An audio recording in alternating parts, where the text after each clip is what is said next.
Estimados hermanos, muy buenas tardes. Les saludo en la comunión del Señor. Y en esta ocasión se me ha encomendado que comparta con ustedes una predicación basada en el tema del mes de noviembre, que dice el cristiano y su actitud frente a los valores materiales. Como texto básico, vamos a considerar de la primera epístola del apóstol San Pablo a los Corintios, en el capítulo 16, versículos 1 al 4, que dice así: En cuanto a la ofrenda para los santos, haced vosotros también de la manera que ordené en las iglesias de Galacia.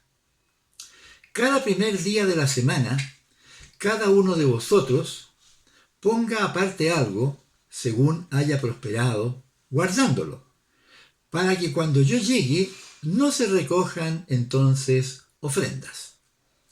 Y cuando haya llegado, a quienes hubiereis designado por carta, a estos enviaré para que lleven vuestro donativo a Jerusalén. Y si fuere propio que yo también vaya, irán conmigo. En esta ocasión me estaré refiriendo principalmente a los versículos 1 y 2, más algunos otros pasajes complementarios, porque en esos dos versículos está prácticamente lo principal de este tema. Y voy a releerlos. En cuanto a la ofrenda para los santos, haced vosotros también de la manera que ordené en las iglesias de Galacia. Cada primer día de la semana, cada uno de vosotros ponga aparte algo, según haya prosperado, guardándolo, para que cuando yo llegue no se recojan entonces ofrendas. Uno de los mayores problemas del ser humano en general es aprender a dar con generosidad a los necesitados de todos los recursos que tenemos, de todo lo que poseemos. Y para lograr esta finalidad, normalmente se están realizando campañas publicitarias, como por ejemplo las de la Teletón, del Hogar de Cristo, del Ejército de Salvación, Refugio de Cristo y de muchas otras. Es decir, estos aportes que se reciben son motivados más que nada por emociones antes que por convicciones profundas de fe. Lo repito, son donativos motivados de maneras emocionales, pero que no responden fundamentalmente a convicciones de fe. Tristemente, la iglesia cristiana también debe ser motivada emocionalmente y a veces mediante campañas publicitarias con la finalidad de bendecir también a otros. Y esto es problemático. Y debemos respondernos a la pregunta que dice: ¿cuál es el problema de fondo cuando nos cuesta dar? ¿Por qué no somos dadivosos de una manera espontánea? Y el tema que estaremos desarrollando ahora lo vamos a comenzar citando unas palabras del Señor Jesucristo que dan justamente en el problema de fondo cuando nos cuesta dar. Jesús dijo, ahí en San Juan capítulo 13, versículos 34 y 35. Un mandamiento nuevo os doy, que os améis unos a otros, como yo os he amado, que también os améis unos a otros. En esto conocerán todos que sois mis discípulos, si tuviereis amor los unos con los otros. Así que básicamente nuestro problema de fondo, cuando tenemos que dar o cuando nos cuesta dar, es un tema de amor. ¿Está el amor de Cristo reinando en nuestras vidas? El pasaje que estamos desarrollando ahora comienza con unas palabras del apóstol Pablo. Dice, en cuanto a la ofrenda para los santos. ¿De qué estaba escribiendo Pablo cuando menciona esta ofrenda para los santos? ¿Qué quiere decirnos? ¿Era un tema desconocido para las iglesias de ese tiempo? Obviamente no. Era un tema muy conocido por todos y fue relatado extensamente en el libro de los Hechos, cuando posterior al día de Pentecostés nos relata en Hechos 2, 43 al 47 sobre cómo era la vida de los primeros cristianos, cómo se relacionaron entre ellos. También aparece en Hechos 4, 32 al 37 bajo el subtítulo Todas las cosas en común. Incluso en Hechos 6, 1 al 7, lo que motiva la elección de los 7 diáconos. Y una narrativa breve de esto, para no extendernos mucho en este encabezamiento. Cuando el Espíritu Santo descendió en Jerusalén, llenó a la gente que estaba reunida en el aposento alto, que eran 120, la iglesia creció de una manera extraordinaria. Primera predicación de Pedro, 3.000 personas. Segunda predicación de Pedro, 5.000 personas. Dice que la vida de aquella gente se desarrollaba de tal manera que no había entre ellos necesitados, que los que tenían propiedades y bienes las ponían a disposición de los apóstoles para que distribuyeran a todos según la necesidad de cada uno. Y eso fue una forma espontánea, porque el amor de Cristo, que había sido derramado en ellos por medio del Espíritu Santo que habían recibido los 120 primeros y después cada uno de los 3.000 o 7.000 o 5.000, digamos, era el amor que caracterizaba las relaciones de la iglesia. Y aquí queda la pregunta nuestra. ¿Tenemos nosotros el mismo Espíritu Santo? Obviamente, sí, el Espíritu Santo es uno solo. Si tocamos el último pasaje que mencioné en cuanto a la elección de los 7 diáconos, recién la iglesia en el capítulo 6 comienza a tomar medidas administrativas. Porque hubo una murmuración de que las viudas de los griegos, digamos los judíos griegos, eran desatendidas en la distribución diaria. Es decir, estaban recibiendo menos que los que eran netamente judíos. Entonces los apóstoles, para solucionar un problema de distribución, dan las pautas para que la iglesia nombre 7 diáconos que se encarguen de la distribución diaria, y ellos, los apóstoles, se dedicarían a la oración y al ministerio de la palabra. Entonces nosotros tenemos que ver que la parte administrativa fue consecuencia de una problemática que había que ordenar, que había que organizar. En el caso nuestro, tenemos que preguntarnos ¿a qué santos estaba destinada la ofrenda a la cual Pablo hace mención en 1 Corintios capítulo 16? ¿Quiénes son aquellos santos? Tenemos que buscar pasajes de respaldo y un pasaje que nos muestra claramente hacia quiénes iban destinadas aquellas ofrendas. Y esto lo encontramos en Romanos capítulo 15, versículos 26-27. Cuando Pablo le escribe a los romanos, les dice lo siguiente: porque Macedonia y Acaya tuvieron a bien hacer una ofrenda para los pobres que hay entre los santos que están en Jerusalén, pues les pareció bueno, y son deudores a ellos, porque si los gentiles han sido hechos participantes de sus bienes espirituales, deben también ellos ministrarles de los materiales. Ahora, analicemos un poquito esto. Las iglesias de Macedonia son iglesias gentiles, ubicadas en el norte de Grecia, es decir, las iglesias en Tesalónica, Filipo y Berea. Y la iglesia en Acaya era principalmente la de ellos mismos, la iglesia de Corinto. Seguramente algunos hermanos de Atenas también.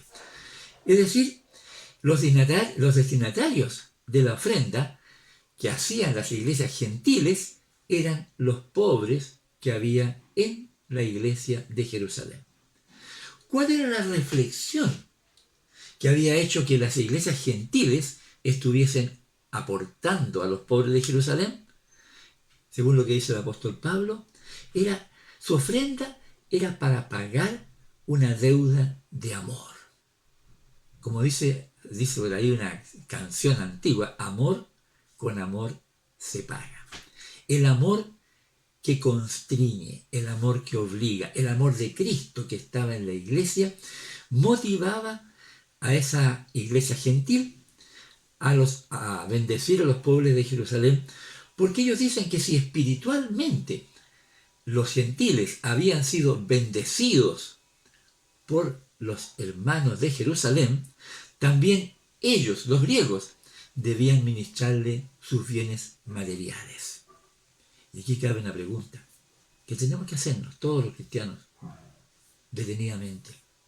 ¿Cómo nosotros, cómo tú, que has recibido el evangelio de ciertas personas, ciertos hermanos de la iglesia, cómo tú puedes pagar también a ellos esta deuda de amor por toda la bendición que ha significado para ti ser convertido a Cristo? O dicho de esa manera, ¿es importante para ti ser un hijo de Dios? Y si es importante para ti, ¿cómo retribuyes por amor esa bendición de haber sido evangelizado o haber sido o estar siendo edificado en Cristo dentro de la iglesia donde tú participas? Y aquí vamos a un tercer punto que también deriva del primer versículo. Dice, en cuanto a la ofrenda para los santos, haced vosotros también de la manera que ordené en las iglesias de Galacia. Galacia era toda la península de Asia Menor, a la cual después Juan habría de escribir las 7 cartas de Apocalipsis. Pero una pregunta, cuando Pablo dice de la manera que ordené en las iglesias de Galacia, ¿está Pablo estableciendo una imposición legal o autoritaria sobre la iglesia? ¿Es una orden que tiene que ser cumplida, así como una orden de tipo militar o legalista? Realmente no.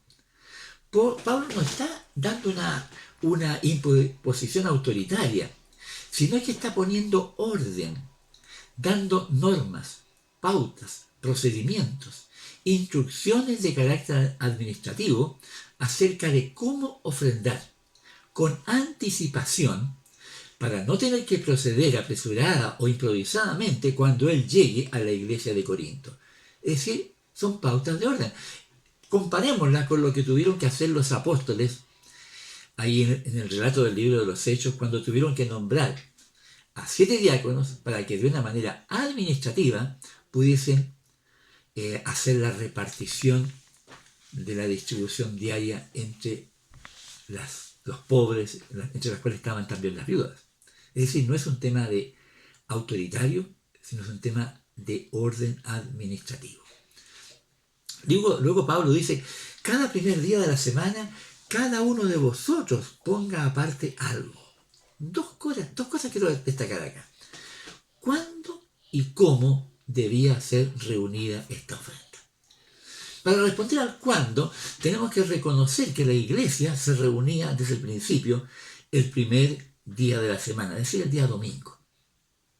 Hoy en día todos los cristianos, a excepción de los adventistas, nos estamos reuniendo el domingo. Los adventistas lo hacen el día sábado.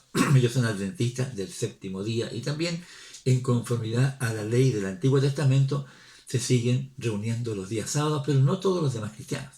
Ahora, ¿cómo? ¿Cómo se debería reunir esta ofrenda? Dice, cada uno de vosotros ponga aparte algo. Cada uno de vosotros. Lo que implica que cada hermano de la iglesia era responsable de ofrendar. Y esto incluía no solo a los jefes de familia, sino a cada uno de los hermanos. Una de las cosas que a mí me impresionó positivamente cuando me convertí a Cristo es ver, cuando pasaban familias a dejar su ofrenda, era ver que pasaba el papá, pasaba la mamá, pasaban los hermanos, hasta el más pequeñito pasaba a poner su ofrenda. De esa manera se estaba entregando una formación a los más pequeños para que aprendiesen, imitando a sus padres, a ofrendar por amor, a entregar de lo que por gracia habían recibido para que otros también lo recibiesen por gracia. Y es una de las cosas importantes que debo destacar de la labor de la iglesia allá en Belloto, su iglesia, cuando se hace una ofrenda para el hogar de niñas que, si no me equivoco, está en Temuco.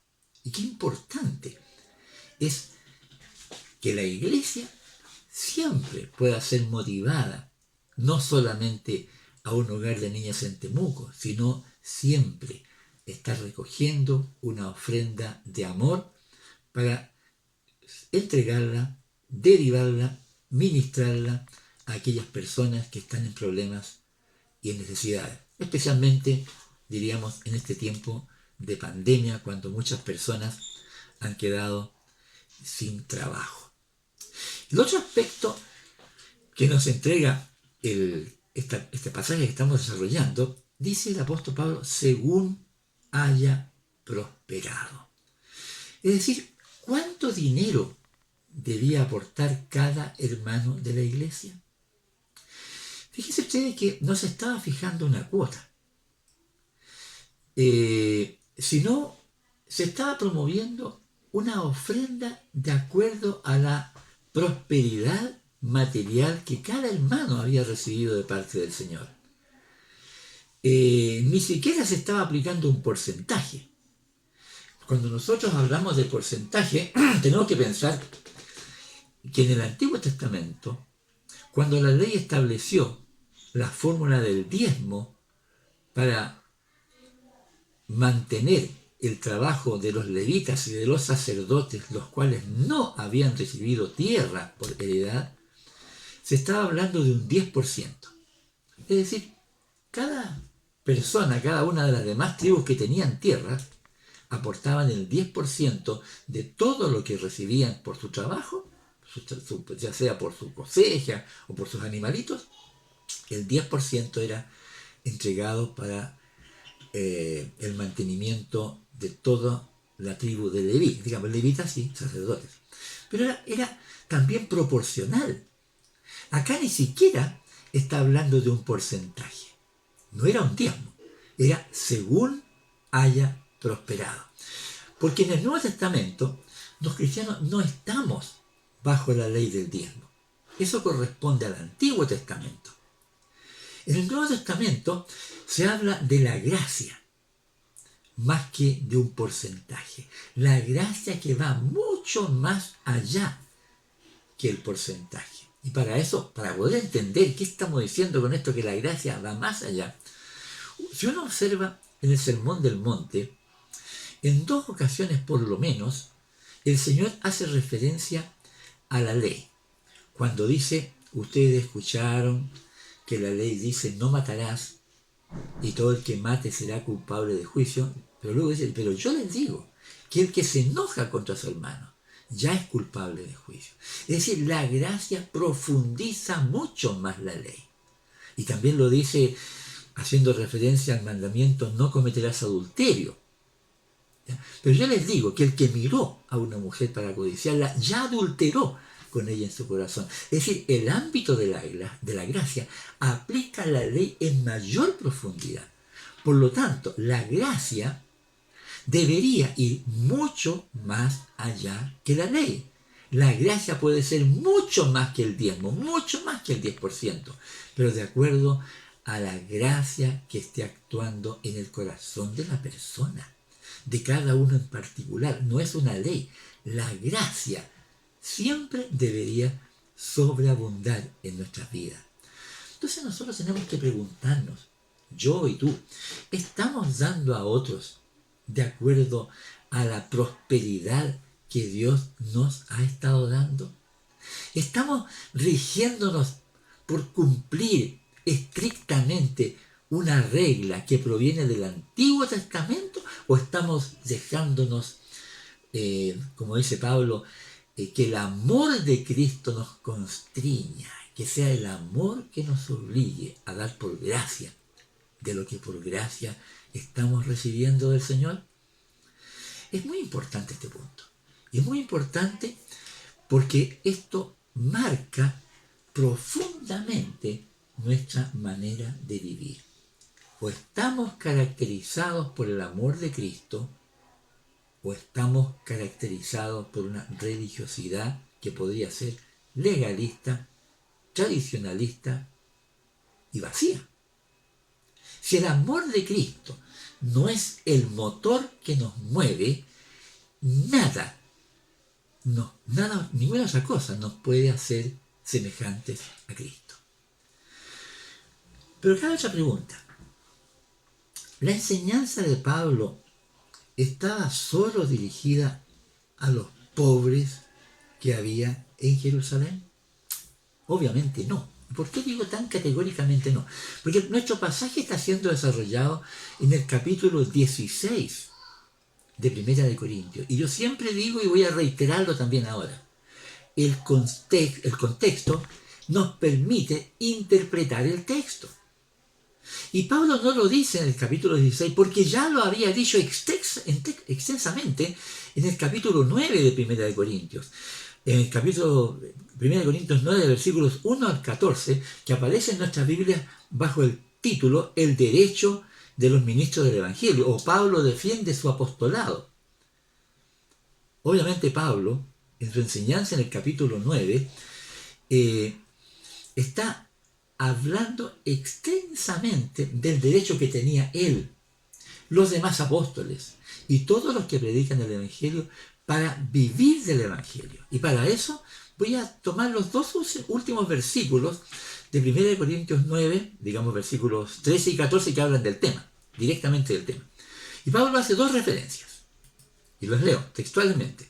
Dice el versículo 13, ¿no sabéis que los que trabajan en las cosas sagradas comen del templo y los que sirven al altar del altar participan? Pablo hace referencia al Antiguo Testamento y toma como fundamento el sistema antiguo de diezmos y ofrendas que sostenía a sacerdotes y levitas en el antiguo pacto.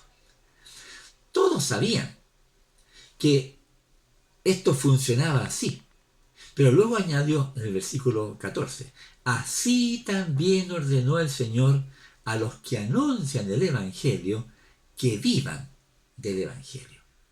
Es decir, en nuestro tema que estamos reflexionando hoy con respecto a la ofrenda, a los santos, a los pobres que hay entre los santos en Jerusalén, no puede dejar de considerar lo que había dicho Pablo en el capítulo 9, que también como una orden del Señor, los que anuncian el Evangelio deben vivir del Evangelio. Y aquí la gran pregunta que tenemos que hacernos siempre: ¿está sosteniendo la iglesia a sus pastores? ¿Y por qué digo sus pastores y no digo su pastor? Porque es bíblico hablar de los pastores de la iglesia y no solamente del pastor de la iglesia. Reitero lo que he dicho en otras ocasiones. Cuando en la Biblia encontramos la palabra pastor en singular, se está refiriendo a Dios, Jehová, mi pastor, como decía el Salmo 23 en el Antiguo Testamento, o Jesús en el Evangelio según San Juan, cuando dice yo soy el buen pastor. En singular, al Señor. En plural, a la iglesia. Por eso, ¿está sosteniendo la iglesia a sus pastores? Es un tema para reflexionar. Y si no lo está haciendo, hay que pensar que es un tema de oración.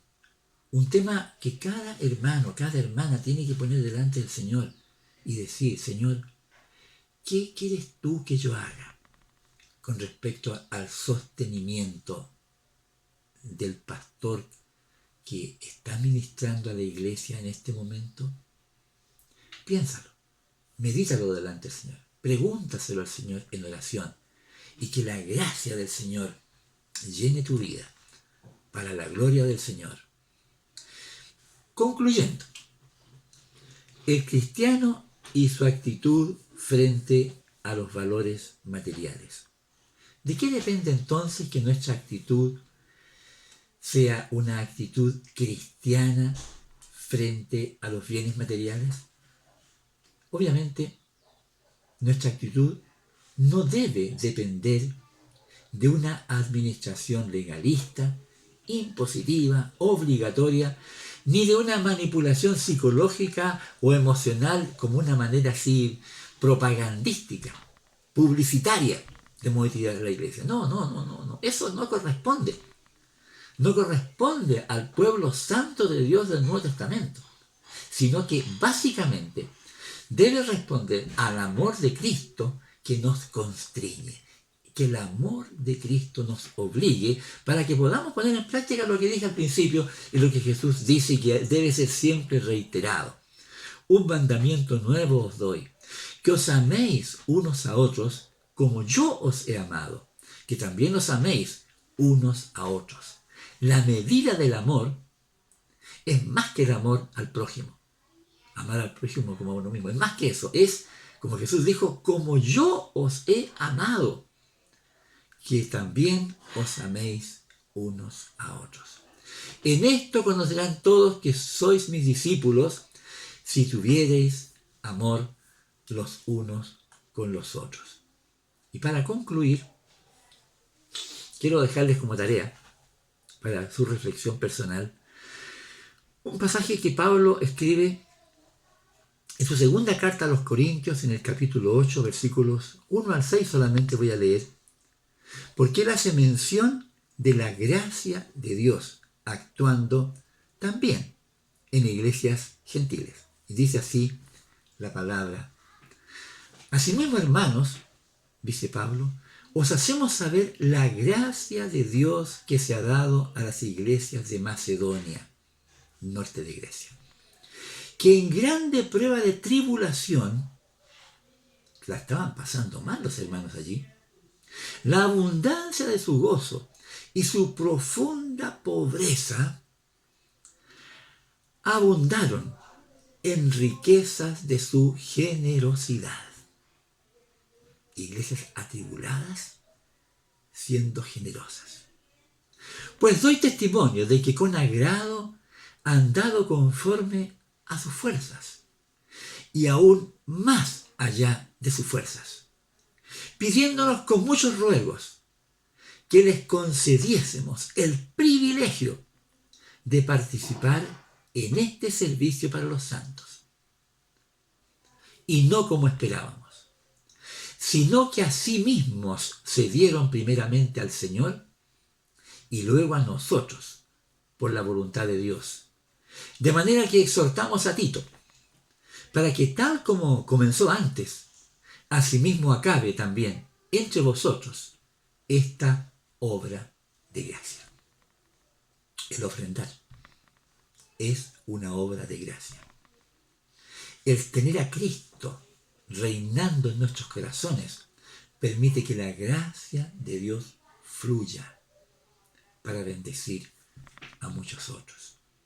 Hermanos queridos, que la gracia de Dios les llene para que fluya el amor de Cristo en la vida de cada uno de ustedes y en la mía también, y de cada hermano y en cada iglesia, para que el mundo sepa que somos de Cristo y que no somos una cáscara vacía de una religión que no salva a nadie, porque Cristo es quien le da contenido y sentido a nuestras vidas.